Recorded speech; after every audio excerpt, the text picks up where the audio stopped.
You're listening to Kerry Lutz's Financial Survival Network, where you get valuable information you just can't find anywhere else. To thrive in today's trying times, you need the Financial Survival Network, now more than ever. Go to financialsurvivalnetwork.com and get your free newsletter and gift. Financial Survival Network, now more than ever. And welcome. You are listening to watching the Financial Survival Network. Are you in debt? Are you drowning in a sea of debt?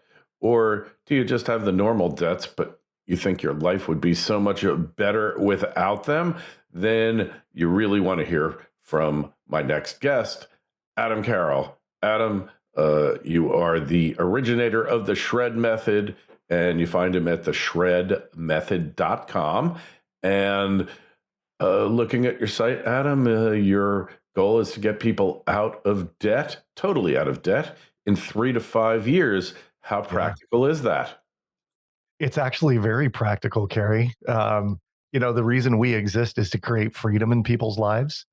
And what we've found, and this is through years and years of working with individual clients, that many of them are in search of financial freedom, but they're really mired down in the banker's business model in which we all live, which is, borrow some amount of money for something you want, be it a house, a second home, a boat, a car, an ATV, whatever it may be. And then you get stuck in the payment cycle where you've just paymented yourself into a corner and freedom feels more and more elusive all the time. So we help people take their existing income and supercharge it by putting it through what we call a shred account and blasting away debt in record time, usually 3 to 5 years for most of our clients. All right. So I was at the bank recently. I didn't see anything on their offerings of a shred account. Yeah. Where do I find one of these, Adam? Such a good question. And by the way, I've tried that going into bank accounts and saying, could you open a shred account for me that allows me to just not pay more interest than I need to? The shred account, very simply, is it could be a number of accounts, honestly, Kerry, but very simply, it's a home equity line of credit. It could be a personal line of credit or a business line of credit if you're an LLC or incorporated somehow. Okay. And hey, but these home equity lines of credit, the rates are going higher on them. They're difficult to get. Why is that such a good thing? Yeah, it's a great question. So the line of credit itself is going to move in tandem with where mortgage rates are going. So if we're seeing, today's environment, 30-year fixed rates are probably hovering between 6.5 and 6.75, 6.25 and 6.75, somewhere in there. And the theory is that over the next 6 months, the Fed could raise the federal funds rate another time or two, which could mean another 1.5 increase on our rates. So it's not inconceivable that by next summer we'll see 8% mortgage rates.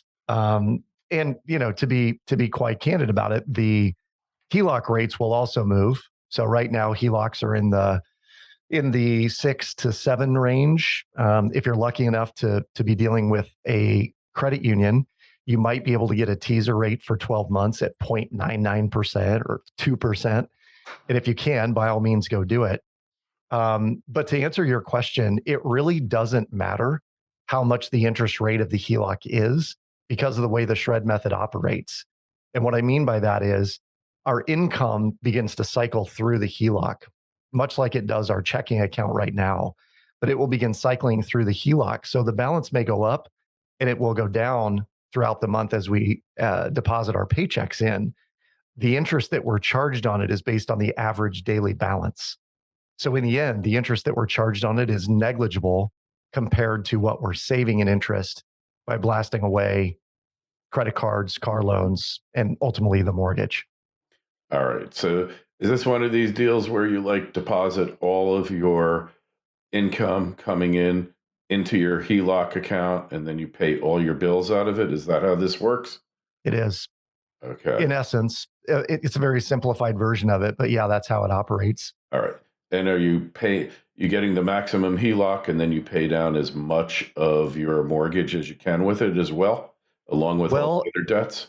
It depends. And, part of the shred method involves working with a coach, one of the people on our team, because we found that some people I mean, clearly everyone has a different risk profile. So there are some folks out there that will say, I don't care how big my HELOC is, I'll leverage it all and, deploy it against either a cash flow generating asset or put it against my mortgage. What we like to do is analyze income, equity, what the debt situation is, the consistency and predictability of the income. Some business owners, it may be super inconsistent. So we have a different method for them as well, different plan in using the shred method. So to answer your question, Kerry, in some cases, we may say to someone, go get a $100,000 line of credit. We may only deploy $15,000 or $20,000 at a time. And it may only be for a month or two. And then as your income comes in, it gets paid close to zero. And then we redeploy another 20,000. We don't want to necessarily get someone out over their skis with a $200,000 or $300,000 HELOC, and then something happens catastrophic in their life and they're stuck with that at a high interest rate. That makes sense. Okay. So, all right. I got this. I've heard about it before. How much interest can you save over the life of, over your life? Yeah. This is a great question. In my personal situation, we've been in our home for 11 years. The first 2 years, we paid everything dutifully, like most homeowners do. And then I launched into using the shred method, and we paid off a $250,000 mortgage in 3.8 years. It saved us, according to the algorithm, $180,000 in interest. Now, of course, that would be spread out over the 30-year fixed mortgage. But that being said, we were able to earn back or own more of our income on a monthly basis, because that money wasn't going to a mortgage payment. It wasn't going to interest. It was all coming in-house. So $180,000 for a $250,000, $300,000 mortgage. However, when interest rates go up, the difference between a $300,000 mortgage at 3.5 and a $300,000 mortgage at 6.5 is roughly $200,000 more in interest. So it's considerable. As the interest rates go up, it makes the shred method even more enticing and attractive to new homeowners. Because it's a real estate loan. I don't remember though. In the tax bill, did they get rid of the deduction for HELOCs? They did not. They didn't. So you get deducted as well. Yep. The deductibility remains for the HELOC. Now, the math has to work out. Obviously, if you are itemizing your deductions, then it would make sense to do that. If you're not itemizing, in 2017, I believe it was, they changed the tax code where a married filing jointly couple can deduct $25,000 off their taxes right away. So you'd have to have at this point, you'd have to have probably a $500,000 or $600,000 mortgage at 6% or more, right, in order to have more interest to itemize than you would on a standard deduction. Does that make sense? Yep. Makes complete sense.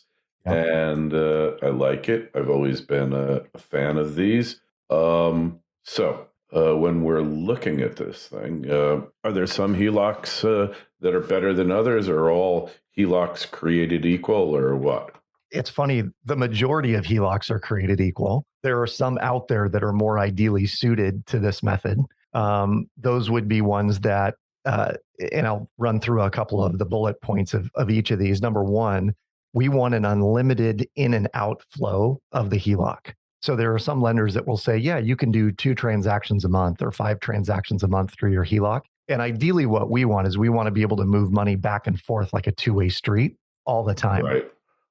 So that's number one. Number two, it is nice. It's a nice to have, not a need to have, but it is nice if there is either a debit or a credit card attached to the line of credit. So if you're going to go out and you're going to spend money on groceries, gas, dining out, whatever, kids' activities, all of that, if that's being swept through a debit or credit card that automatically goes to the line, that is a bonus. And in an ideal world, Kerry, we'd be able to do bill pay out of it. Right. I will say that there are very, very few HELOCs out there that are built that way, though we are working with lenders on trying to craft a custom shred method account that would allow us to do all those things. Okay. Now, not all banks are making HELOCs these days. I mean, Wells Fargo, I know, is out of the business. Yep. How hard are they to get? Don't just survive, thrive. The Financial Survival Network. Goldterra Resource Corp is a gold exploration company that has assembled a highly prospective district-scale land position on the doorstep of the city of Yellowknife in Canada's Northwest Territories. Goldterra is currently focused on expanding and delineating gold resources at the company's Yellowknife City Gold Project, with a goal of discovering over 5 million ounces. With ready access to infrastructure and multiple high-grade gold discoveries, Goldterra is on track to re-establishing Yellowknife as one of the premier gold mining districts in Canada. Goldterra trades as YGT in Toronto and YGTFF on the OTC. For more information, go to goldterracorp.com. That's goldterracorp.com.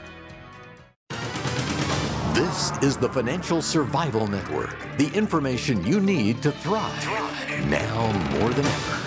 Yeah, it's a great question. On the coast, if you're going to a major lender, you're going to US Bank, Bank of America, Wells, Chase, you're likely going to have a hard time getting a HELOC. And part of the reason for that, I think it's a little bit of an aftertaste from 2008. They got way overextended on lines of credit, and then they saw the housing market plummet and were all of a sudden over leveraged on these properties. And so they called the HELOCs. Today, I think there's a little bit of a forward look where they're saying, hey, we could see a deduction in home prices. So we're going to scale way back on the HELOC business. But candidly, the reason that most people were taking out HELOCs when their home value was escalating was to spend money. They were buying vacations and paying for college, candidly, and they were buying cars and the like. With our method, the money that we're using the HELOC for is to create additional equity, either in the property or in the pay down of other debts. So what we found is that local banks, local credit unions, generally speaking, are still open and willing to do lines of credit. They are likely doing those up to about 90% loan to value. And in some cases, maybe 85 or even 80 if they're super conservative. But they're still out there. They're still available. You just have to do a little digging. Is there any lender that you like best, if you can share that with us? I love credit unions en masse, and I particularly love credit unions that are mid-range. They're in that 500 million to 700 million asset size. For one main reason, Kerry, they've got enough money that their tech is up to date, current, and good.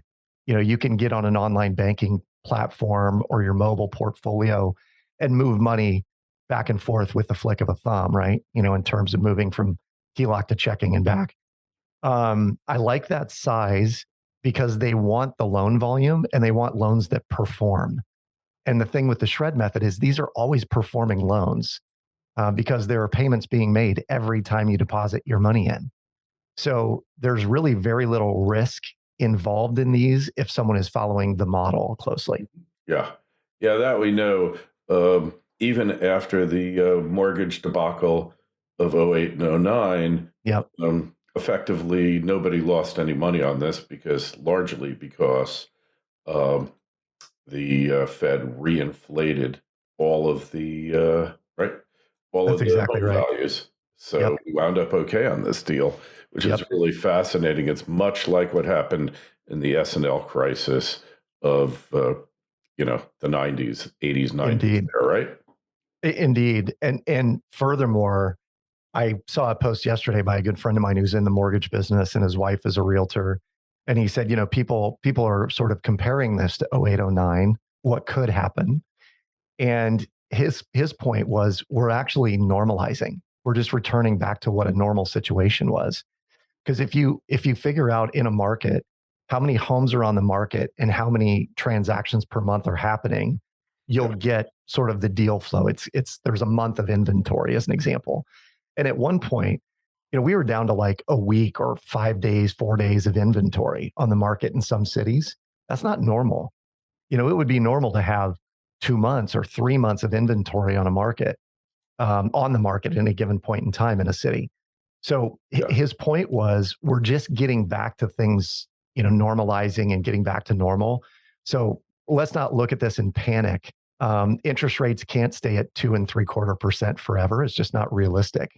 So maybe in the grand scheme of things, what we're doing is we're finding that normalization point in the curve. Oh, I like it. Obviously, it's shuffling money, and you've got to have discipline because you don't want to get the HELOC and then wind up maxing the cards again. How do you Yes. educate people to not do stupid things like this? Oh man, this is the key, right? I mean, the challenge that I think, again, I mentioned that most people are living in a banker's business model. And when we do that, we live on borrowed money. The challenge with that for most people is it's behavior change that is required. And what I often tell people when we show them Shred is this is a behavior modification tool. And to modify behavior, what is required is these constant reminders of what to do and when. And so part of our product is a software that will either text or email you or both on a day by day basis of what to do with the money that's sitting in your account. So we first establish a budget. We know what your income is. We know what your expenses generally are. We know what your bills are. And then on a day by day basis, the algorithm is going to kick out what to do with those funds to make sure they are the most efficient. And over the course of about, I would call it 45 to 60 days, maybe 90 days on the high end, most people, Kerry, they start to realize their mindset is shifting around how they're looking at spending, how they're looking at blasting away debt. Because again, most of us don't really consider our debt. We make the payments. And the challenge inherent in that is that we don't realize that interest expense is the second largest expense that any of us will have in life. Sure. Taxes is the first, interest expense on debt is the second. Yeah, it's a very obvious thing, but it's something I haven't really thought about. Yep. So I do find that kind of interesting because you always think of taxes as of course your number one cost, right? Yeah, So, there was a number out there at some point that, and I think California is always the whipping boy on this, but that people in California would work until June or July before they officially started making money, because the first 6 months of the year is all paying the government. And I maintain that most people, they're working until November before they actually own any of their income, because they've got interest to pay, they've got taxes to pay, and until you realize that how much all those expenses are, we're attempting to shine a light on that and help people own more of their income. Gotcha. All right. Well, really interesting here. Hey, so want to find out more about this, Adam, want to connect with you, want to get your book. How do you do that? Yeah, the best way to go is to check out theshredmethod.com. We have a savings analysis tool there on the site. We've got an evergreen webinar that anyone can go to and watch. I think it rolls every 15 minutes. And then I've got a number of videos on YouTube. There's a lot of content and information out there about the Shred Method. But if you're interested in learning more about me, you can go to Carroll, 2Rs2Ls.info. Way more content out there around blasting away debt, raising kids to be smart with money, minimizing student loan debt, all that's out there. Okay. All right. Fascinating. Well, look, it sounds really fascinating to me. It sounds like if it's handled properly, and I love the fact that you're hooked into a system, a platform that helps you manage this and hopefully sends up red flags when you're doing the wrong thing. But if you want to find out more about it, then go to Adam's site and check it out, theshredmethod.com. You can always send an email to me. I'll get you an answer from Adam, KL@kerrylutz.com. And of course, go over to financialsurvivalnetwork.com, sign up for your free newsletter. Adam, really fascinating system you have. Sure, we'll be talking to you again. Thanks for coming by. Yeah, Kerry, thanks for having me on. Appreciate all the work you do. Thanks for listening to Kerry Lutz's Financial Survival Network, your solution to today's trying times. For the latest, go to financialsurvivalnetwork.com. Financial Survival Network, now more than ever.